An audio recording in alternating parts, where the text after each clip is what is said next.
Welcome everyone to this ceremony for the commemoration of Benefactors at Girton College. Please would you like to be seated? It's wonderful to have so many people here in person. There are a number of us in the chapel, there are some of us in Old Hall, and we are live streaming to the world, so I do hope that there will be many people online as well, helping us to enjoy and appreciate this really important moment in our college calendar. We hold this ceremony every year on the Saturday that is closest to our foundation day. And as it happens, our foundation day is the 16th of October, so we're spot on this year. We hold it in the chapel, which is a quiet space at the centre of the college, which is open to everyone. All around the chapel, etched into the walls, in the air, is a sense of many of the people who have been here before, people whose lives have helped shape the timeline of our college. But notwithstanding the fact that we are in the chapel, we do aim for this to be a ceremony, one that is open and meaningful for people of all faiths and of none. And we do hope that you'll approach it and embrace it in that spirit. Now, every year during this ceremony, we recite a number of names, a lot of names of our principal benefactors. It gives us a sense of the scale of the gifts, the generosity and wisdom that have helped found and propel our college forward. But each year as well, we try to pick out a few individuals or a small group to remind ourselves that every one of these many, many benefactors was a person in their own life, an individual with a life well lived that we should always remember. And today we're going to focus especially on the way that Girton, founded on philanthropy, was able to support women scientists at a time and in a way that many other institutions weren't prepared to do, weren't willing to do. And we're going to reflect a little bit on the lives and times of those women scientists, but also on their legacy to this college and on the way that their lives and their legacy impacts on our scientific endeavour today. With this introduction, I hope that the rest of the ceremony will just proceed as it's listed on your order of ceremony. It will just flow in the way that the lives and times of our benefactors have flown through the generation to support us today.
the admission of women to the Royal Society. In May 1667, Margaret Cavendish became the first woman to attend a meeting of the Royal Society. She mocked the dry, empirical approach of the Fellows and wondered what rational explanation could be given for women's exclusion from learned bodies. Following angry protests from the all-male Fellows, this dangerous experiment was not repeated for another 200 years. So it was January 1902 before the Secretary of the Royal Society received a surprising communication from one of its members. For the first time, it is believed, in the history of the Society, a certificate, in all other respects perfectly regular, has been delivered to the Assistant Secretary containing the name of a female candidate for the fellowship. Members were perplexed because the statutes of the Society from its incorporation, and indeed the rules of the Society of 1660 before its incorporation, always refer to fellows as he or him. Council's opinion was that the charters do not appear to contain any words which would not refer to women equally with men. But at the same time, Council conceded that the statutes of the Society are framed on the footing that only men can be elected, and we think that no woman can be properly elected as a fellow. This pronouncement was duly printed and sent to all the fellows. The tactic worked so well that the next time a woman was considered for election was 1945, notwithstanding the Society's explicit recognition in 1922 that the Sex Disqualification Removal Act of 1919 meant that women could no longer be barred by existing statutes or charters. Undeterred, physicist and Girtonian Hertha Ayrton, for it was she whose candidacy had been so swiftly dismissed, went on to win wide acclaim for her work, more than fulfilling the trust of her principal benefactor, Barbara Bodichon, and further inspiring her friend Ottilie Hancock to endow the Hertha Ayrton Fellowship for Science at Girton. That gift, as we shall see, was part of a rising tide of excellent, inclusive scientific endeavour, which our college has been proud and thankful to embrace, and which continues to this day.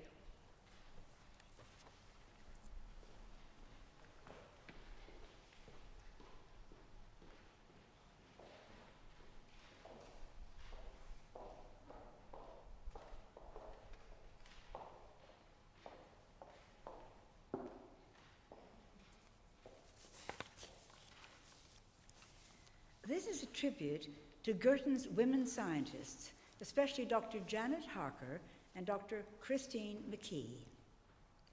Girton was founded for women at a time when they were otherwise excluded from higher education. Because of this, our college has always embraced nearly every subject on offer at this world-leading University of Cambridge. For the first 110 years, Girton made a point of supporting women in science, even opening its own laboratory in 1877, at a time when women were viewed with suspicion as a Cavendish, banned from the lectures of 1 in 3 Cambridge professors, and, as we have just heard, excluded from the major learned societies. This itself was enabled by a series of major benefactions. Thanks to other gifts like this, we have supported scientific endeavor ever since, among people from walks of life at the cutting edge of teaching, learning, and research. Today we celebrate the lives of those pioneering women scientists who set this in train, including our friends and colleagues, Dr. Janet Harker and Dr. Christine McKee, whose generous gifts have enabled us to endow a further 2 official fellowships in science. These sit alongside 4 other fellowships funded through our great campaign to encourage university teaching officers to join our self-governing community of scholars, championing that tradition of bespoke small group teaching that makes Cambridge University so special. Born in 1927, Janet Harker came to Girton in 1952 as college lecturer and then director of studies in natural sciences, also taking on medicine and veterinary science students from time to time. She was the first woman to be appointed to a university demonstratorship in zoology, and the first to secure a university lectureship there in 1964. She was, indeed, the only woman in her department for many years, and a valued role model as a result. A keen entomologist and fellow of the Royal Entomological Society, Dr. Harker was fascinated by dragonflies, bumblebees, water boatmen, and cockroaches.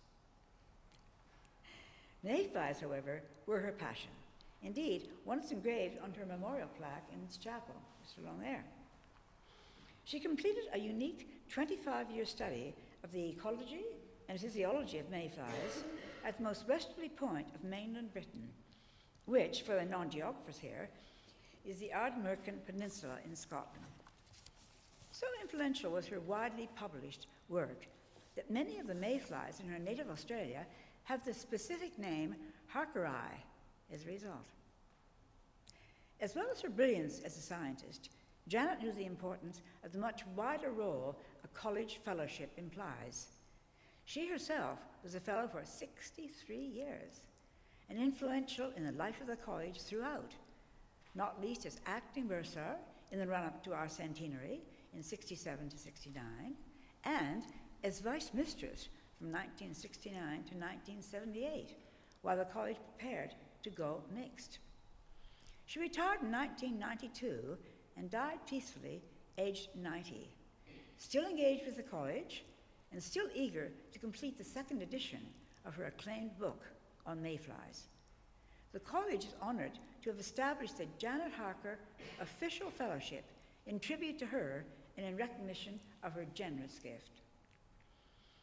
Christine McKee read natural sciences at Girton from 1949 to 53, and then completed a PhD on the structure of tubermarite, a calcium silicate hydrate mineral that, for non-chemists among us, may be best seen by visiting the crystalline fireplace in the Porter's Lodge, created by Yelena Popova and inspired by Christine McKee's work.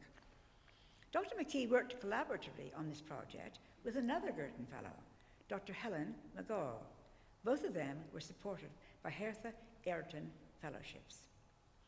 After returning from a brief stay in Canada, Dr. McKee took up her fellowship in 1956. She soon became a demonstrator and a university lecturer in the Department of Mineralogy and Petrology, later Earth Sciences. Before long, she was a well-published, widely recognized mineralogical crystallographer. Like Janet Harker, she also made a major contribution to the wider life of the college as director of studies and tutor, and as prolector, pro-proctor, vice mistress, and registrar of the roll. Her generous legacy to the college, which, like all those preceding it, comes packaged with ideas, inspiration, and a thirst for new knowledge, has allowed us to endow the Christine McKee Official Fellowship in Earth Science.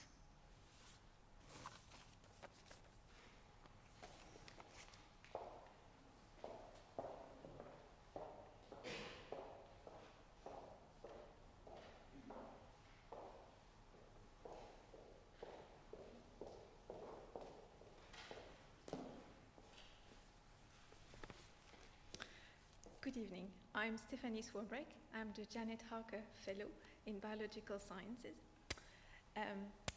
I'm a plant biologist. My work investigates how plants respond to nitrogen and how, in turn, it affects how they respond to the presence of neighbors, such as weed in a field of crop, for example. Through my work, I aim to develop crops that would be more suitable for sustainable agriculture and will require less nitrogen fertilizer application and less herbicides, so they would have, for example, lower carbon footprint. I work with crops that are relevant to agriculture in the UK, such as wheat, but also crops that are relevant to agriculture in India and in sub-Saharan Africa, such as Ethiopia, and crops such as teff or pearl millet.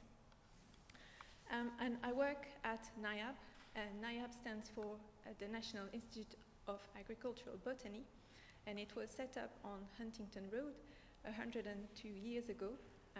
It was privatized in the 1990s, and since then it has continued its mission as an independent research organization.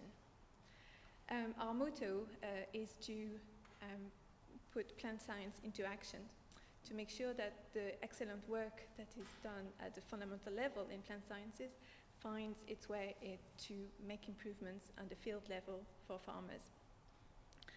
NIAB has grown throughout the years and is now also entered in a partnership with the university, and in particular the Department of Plant Sciences at the University of Cambridge. This partnership is called the Crop Science Centre, and the Crop Science Centre involves many scientists across the university, and some of the university scientists are now based at a building called also the Crop Science Centre, which is really nearby to our headquarters on Lawrence Lever Road, which is off Huntington Road. So there's been a long tradition of plant science research in Cambridge, and the Crop Science Centre is really continuing this tradition. And this is all happening on the doorstep of Girton College. So as I'm developing my research program at NIAB, I joined in 2019. It's a pleasure and an honor to have been awarded the Janet Harker Fellowship and to join the community at Girton College. As a scientist, the work that I do is important in terms of producing the knowledge, but making sure that students and people can continue and carry this knowledge and then this work is really paramount. So it's a great opportunity for me to have joined the Girton College, a community meeting students and teaching them. So as the new Janet Harker Fellow, I'm really excited about the opportunity to build strong link with the Girton community and the community of scientists at the Crop Science Centre at NIAB, and through my network, scientists across the world who are keen in making sure that we develop sustainable food security.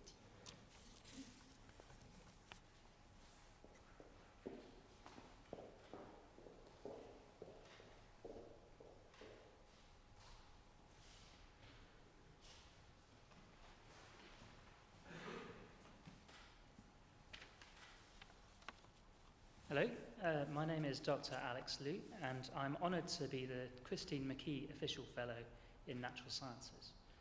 I'm extremely grateful to the Mistress, to Council, and to the generous donors and benefactors who have contributed to the great campaign for their roles in facilitating and bestowing that role upon me. Like Dr. McKee, I'm an earth scientist, interested in investigating the inner workings of the planet over extremely long geological timescales. Also like Christine, I held a position at Girton as a research fellow before my current role as an official fellow. However, whereas Christine was a celebrated mineralogist whose work interrogated the microscale structure of minerals and rocks that comprise the surface and interior of our planet, my own work is more biological in nature and involves tracking the very early stages of the evolution of animals. We humans are animals, and we share that distinction with a whole host of other creatures, including birds, fish, worms, corals and sponges, dinosaurs, garden snails and giant whales. As you may well have noticed from that list, these organisms are incredibly different in their body plans, their behaviours, their lifestyles, and their biological complexity. So my research is interested in understanding how that vast diversity has arisen and the reasons why animals as a group evolved in the first place. Inspired by holding this named fellowship, I will pursue a programme of natural science research to determine the geological and evolutionary causes and consequences of animal evolution. Strands of that research will inform us about how and why animals originated, their responses to major climatic, tectonic and oceanographic change that took place at the time of their first appearance in the rock record some 570 million years ago. This work will not only answer evolutionary questions about how animals arose, but also is relevant to modern investigations of the ways in which organisms respond to environmental change. Somewhat appropriately, my work will also involve links to Christine's mineralogical research, building on the advances Christine made and a technique she promoted during her time conducting teaching and research in Girton. Precise documentation and identification of minerals within sedimentary rocks is fundamental to characterising the environments in which fossils are preserved, the climatic and chemical conditions on which organisms lived, and the impacts that their activities has had upon sediments and nutrient cycles on the planet. This link between mineralogical and paleontological research is just one example of why earth sciences as a discipline is one of the broadest and most holistic subjects within the natural sciences. Christine's long and illustrious career at Girton and her success as an earth scientist are both things for me to aspire to, and this fellowship named in her honour gives me a strong foundation from which to ensure that as we enter a period of history where understanding the intricate links between life and the environment becomes more important than ever, earth science teaching and research remain prominent and fully engaged within our college.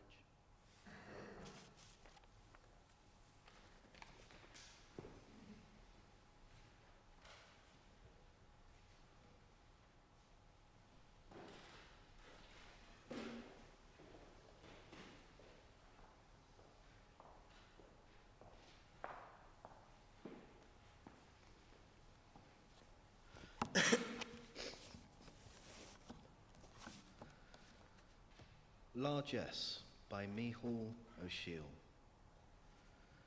The generous sink into traces they leave in us.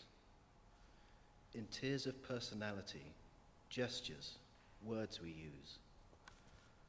Flashbacks to small confirmations that hand lain on a shoulder. The generous are still aglow within. Confident they knew nothing diminished their glory, as they nourished seeds to flower for a while in me. The jealous I begin to forget, frightened spirits, nipping the buds of younger and younger threats. The turning point and I face both ways, like Janus. Recall how terribly you needed praise, then choose.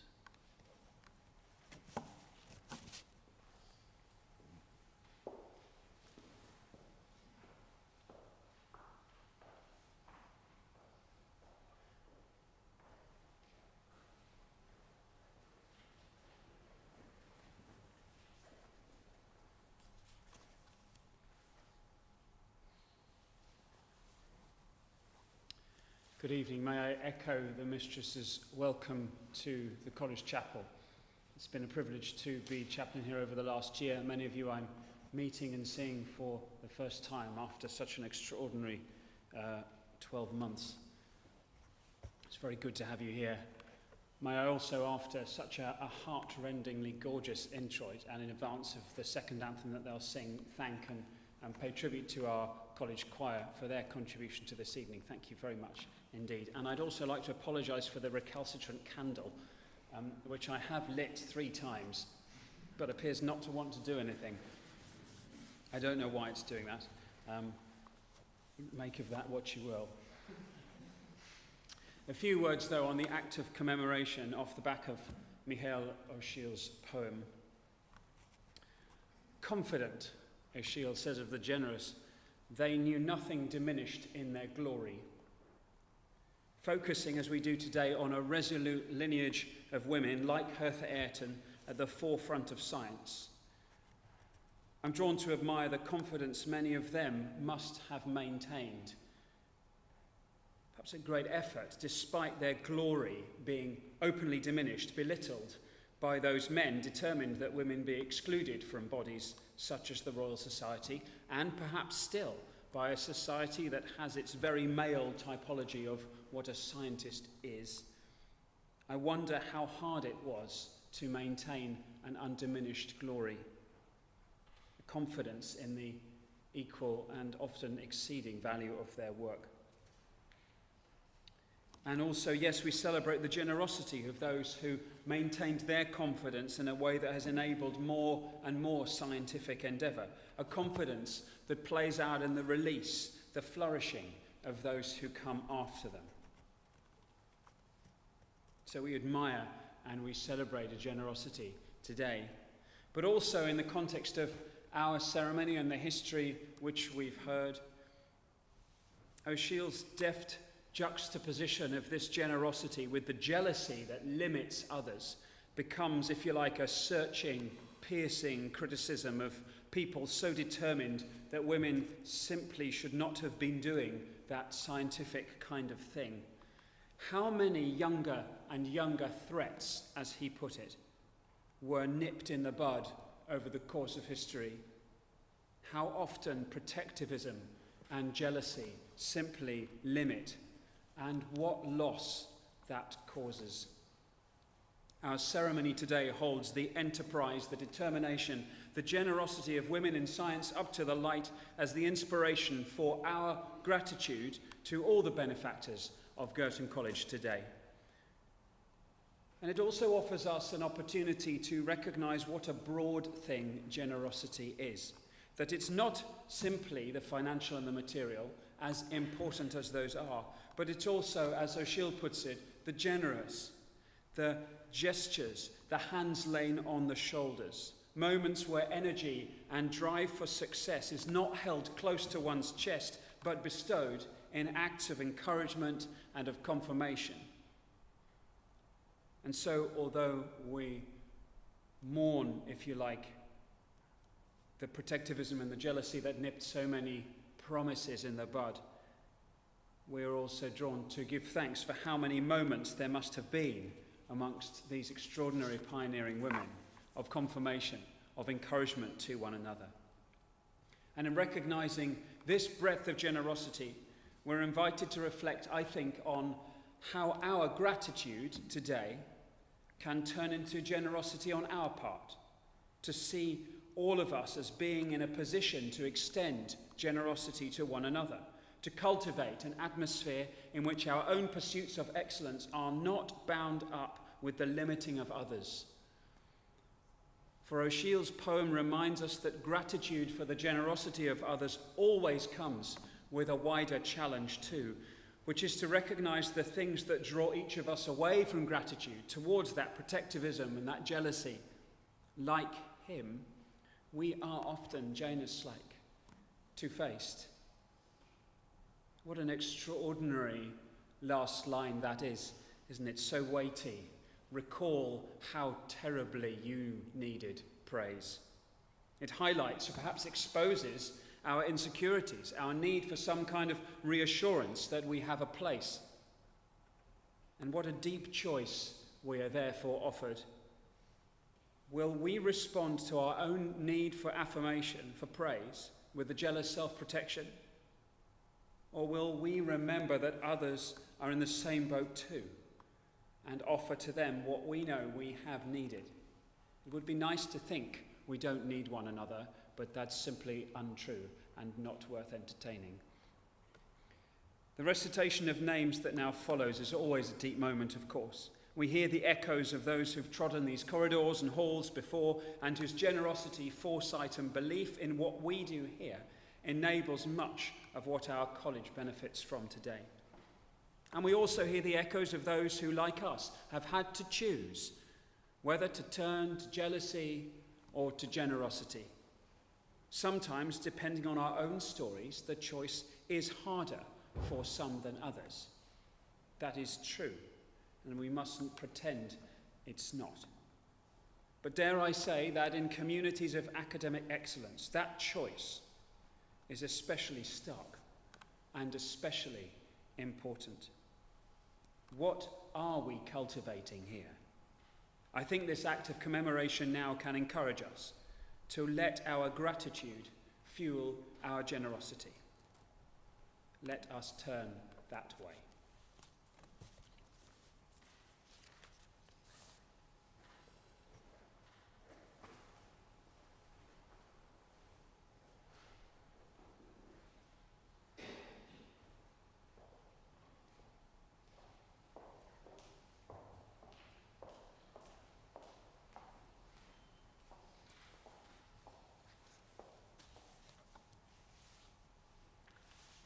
So we come to the recitation of names. Let us thankfully rehearse the names of our ever-honoured founders and other benefactors by whose devotion and foresight our college has been founded and endowed.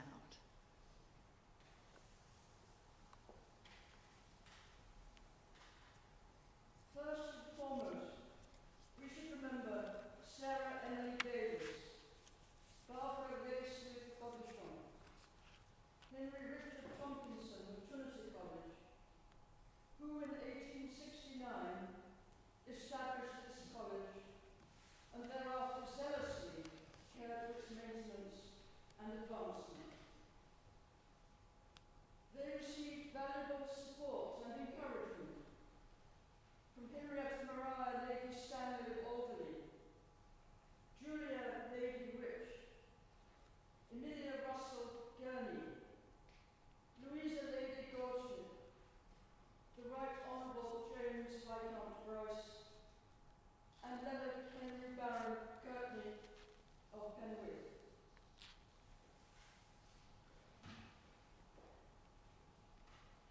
Certain members of the University of Cambridge gave abundantly of their time and labour to the service of our college, among whom let us name Sedley Taylor of Trinity College, Professor George Downing Dyson, Fellow of St John's College, Henry Jackson, Fellow of Trinity College, the Reverend William Cunningham, Fellow of Trinity College, Archdeacon of Ely, and for many years Chairman of the Council of the College, Arthur Berry, Vice Provost of King's College, for nearly 30 years a member of our council, and Peter Giles, Master of Emmanuel College, Chairman of our council for its first charter.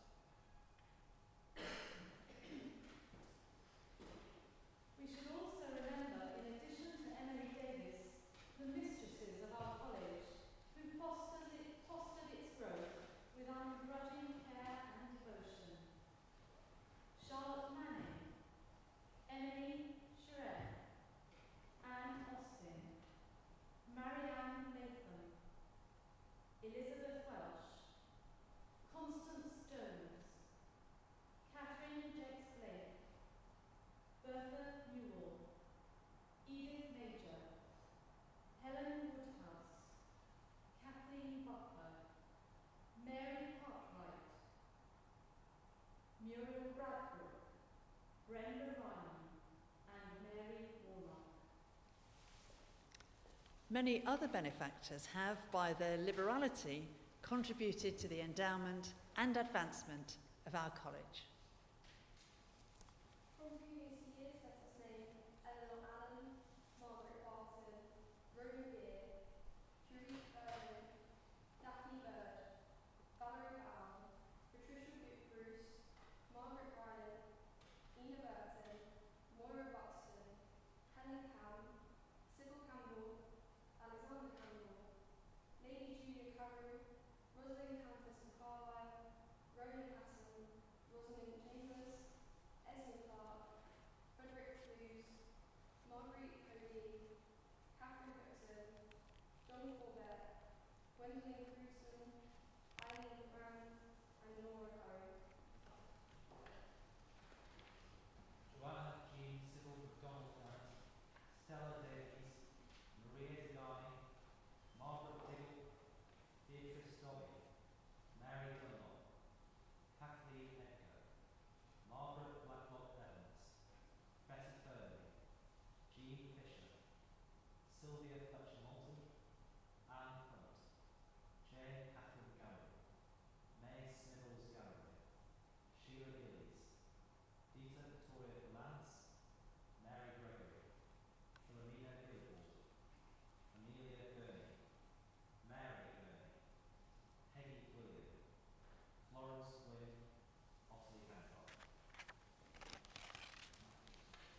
Janet Harker, Mary and Amelia Cummings Harvey, Janet Henderson, Elizabeth Hill, Mary Higgins, Judith Packaday, Olin Collins, Rachel Hood, Helen Howard, Gillian Hunt,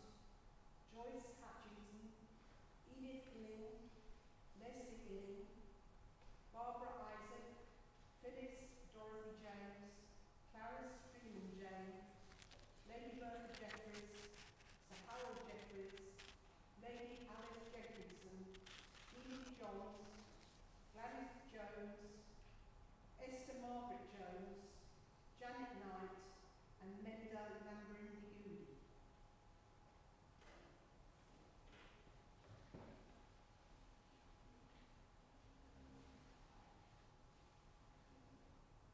Mary Ledsium, Rosemary Levinson, Jean Lindsay, Lady Shirley Litter, Margaret Walker, Diana Loach, Rosemary Lonergan, Mary Lump, Mary Frances Lyon, Marjorie Macaulay, Joan Mandel, Ina America, Joan Marks, Jane Elizabeth Martin, Susan Monsell, Margaret Maybray, Doreen Mays, Christine McKee, Helen McMorran, Thomas McMorran, Helen McGaw, Irene Muir.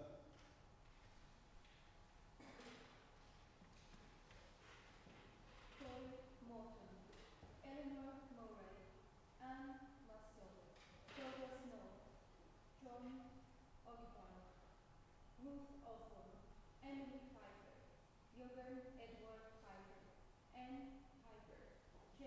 Eleanor Horrott, Beryl Howard, Marjorie Rumley, Hilary Richardson, Kay Richardson, Kenneth Bradley, Ernest Roberts, Julian Roberts, Ethel Sargent, Diana Scott, Evelyn Margaret Senior.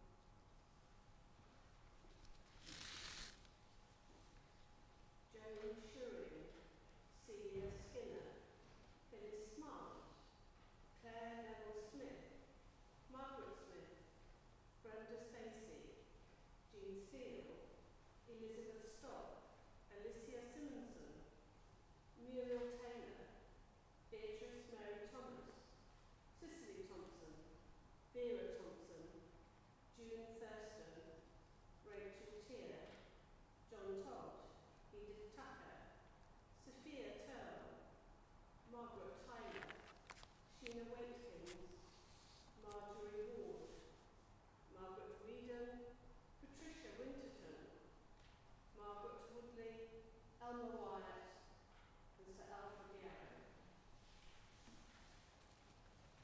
We give particular thanks this year for the lives and gifts of Edward Allwright, Lady Gladys Clark, Rosalie Crawford, Alison Duke, Marjorie Elliott, Dinah James, Anne Kindersley, Felicity Strong, Dinah Thompson, Mary Tiffin, Irene Weiner, Barbara Wrigley, and all others who bequeathed monies or made gifts for the uses of the college.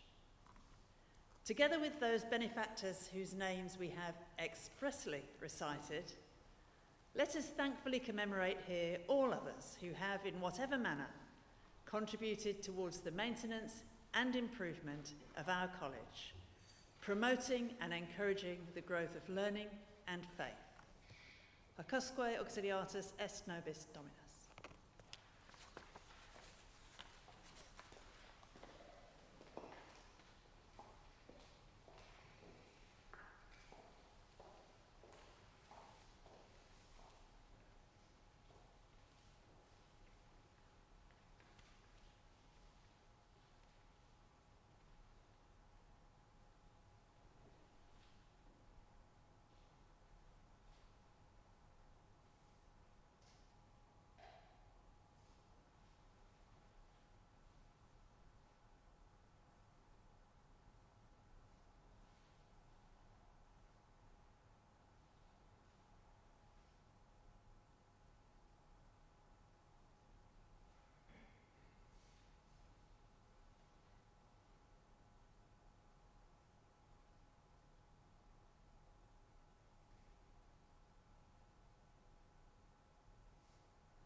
so we come to the final word. It's such a privilege to have the final word in a wonderful ceremony like this. And of course, the whole point of a wonderful ceremony like this is that there really is no final word. The benefactors that we've heard about and whose names we've recited today, they've woven a rich tapestry of support that will take us from the past into our future. We unpicked and looked at just one or two little strands of it today, and how amazing. Barbara Bodichon, one of our founders, supported Hertha Ayrton, a wonderful scientist who so impressed her friend Ottilie Hancock that she established a named fellowship. One of the recipients of that named fellowship was Christine McKee, who left a bequest herself, which, together with some other gifts, including, I might add, from some other people who had occupied the Hertha Ayrton Fellowship, to establish the Christine McKee Fellowship, which supports Dr. Alex Liu today. We can see the same thread linking Janet Harker through, I should say, also the graciousness of her friend, our senior fellow Enid McRobbie, to Stephanie Swarbreck, whose work we heard about today. That is why there is no final word, and that is why we are so thankful today.